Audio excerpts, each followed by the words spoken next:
Friends, ലോകത്തിൽ ഏറ്റവും കൂടുതൽ പെറ്റ് ഷോപ്പുകൾ ഉള്ളത് ഇവിടെ ആയിരിക്കും. അല്ല, ഞാൻ ഉദ്ദേശിച്ചത് അതല്ല കേട്ടോ. ഇതാണ് ബഹ്റൈൻ സൂഖ് വാഖഫ്. ഇതിന്റെ അകത്താണ് ഈ രാജ്യത്തെ ഏറ്റവും കൂടുതൽ പെറ്റ് ഷോപ്സ് ഉള്ളതെന്നാണ് ഞാൻ കേട്ടിട്ടുള്ളത്. എന്നാൽ നമ്മൾ കയറി എത്തിയ സ്ഥലത്ത് കിളി പോയിട്ടൊരു തൂവൽ പോലും ഉണ്ടായിരുന്നില്ല. അതിന് കാരണം ഞാൻ നടന്ന് അന്വേഷിച്ചപ്പോൾ കിട്ടിയത് ഗവൺമെന്റിന്റെ പുതിയ ലോ പ്രകാരം പുറത്തിറക്കി വിൽക്കാൻ ഇപ്പോൾ അനുവാദമില്ല പോലും. അവിടെ കറങ്ങി നടന്നപ്പോൾ നാട്ടിലെ KSRTC ബസ് സ്റ്റാൻഡിന്റെ പുറകിലെ പോലത്തെ ഒരു ഏരിയ കണ്ടു. അതുവഴി പോയി നോക്കിയപ്പോൾ ഒരു അടിപൊളി പള്ളിയും കണ്ടു.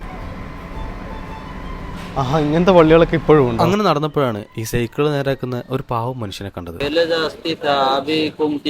ഒരുപാട് കടകൾ വന്നത് കാരണം പഴയ പോലത്തെ സെയിൽസും റിപ്പയർ ഒന്നും ഇല്ലെന്നാണ് ആള് പറയുന്നത്. അത് കഴിഞ്ഞിറങ്ങിയപ്പോ കണ്ടത് മുഴുവൻ ചെരുപ്പ് കടകളായിരുന്നു. ഇവിടെയുള്ള പെറ്റ് ഷോപ്പുകളൊക്കെ മാറ്റി ഇനി ചെരുപ്പ് കട വല്ലതും ആക്കിയിട്ടുണ്ടാവും. അങ്ങനെ ഫൈനലി നമ്മള് കിളികളൊക്കെ ഉള്ള സ്ഥലത്തെത്തി.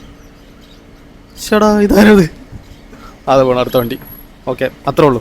ഇവിടെ മോസ്റ്റ്ലി ബംഗാളികളാണെന്ന് തോന്നുന്നുണ്ട് കേട്ടോ. നമ്മുടെ മലയാളികൾ ആരും ഇല്ലെന്ന് തോന്നുന്നു. ഇവിടെ ഏകദേശം എല്ലാവരും നല്ല സ്ഥലം.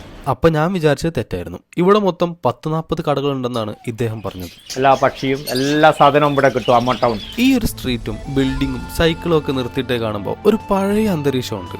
അവിടെയുള്ളൊരു കടയിൽ കയറിയപ്പോ കോഴികള് മുട്ടയിട്ട് ഫുട്ബോൾ കളിക്കുന്നുണ്ടായിരുന്നു. ഇപ്പൊ ഞാൻ ഈ നിൽക്കുന്ന സ്ഥലത്ത് നിന്ന് എവിടേക്ക് നോക്കി കഴിഞ്ഞാലും പെറ്റ് ഷോപ്പുകൾ മാത്രമേ കാണാൻ പറ്റുള്ളൂ കേട്ടോ. ഈ കടി കയറിയപ്പോ ഞാൻ മറ്റേ റേഷൻ കടി കയറിയതാണെന്ന് വിചാരിച്ചു പോയി. അങ്ങനെ ഫുഡും കാര്യങ്ങളും വെച്ചേക്കുന്നു. അങ്ങനെ നമ്മൾ കറങ്ങി തിരിഞ്ഞപ്പോഴാണ് കടകളിലേക്ക് വിൽക്കാനായി എത്തിക്കുന്ന ഫുഡ് കൊണ്ടുവരുന്ന ഈ വണ്ടി കണ്ടത്. പിന്നെ നമ്മുടെ വീട്ടിലുള്ള ലോകം പൂച്ചക്ക് ഒരു ഫുഡും കൂടെ വാങ്ങിച്ചിട്ട് നമ്മൾ അവിടെ നിന്ന്. പിന്നെ ഇവിടുത്തെ ചൂട് തടുക്കാൻ വേണ്ടിയിട്ട് ഒരു ഫാൻ ഇവിടെ കെട്ടി തൂക്കിയിട്ടുണ്ട്. എന്തിനാണോ എന്തോ.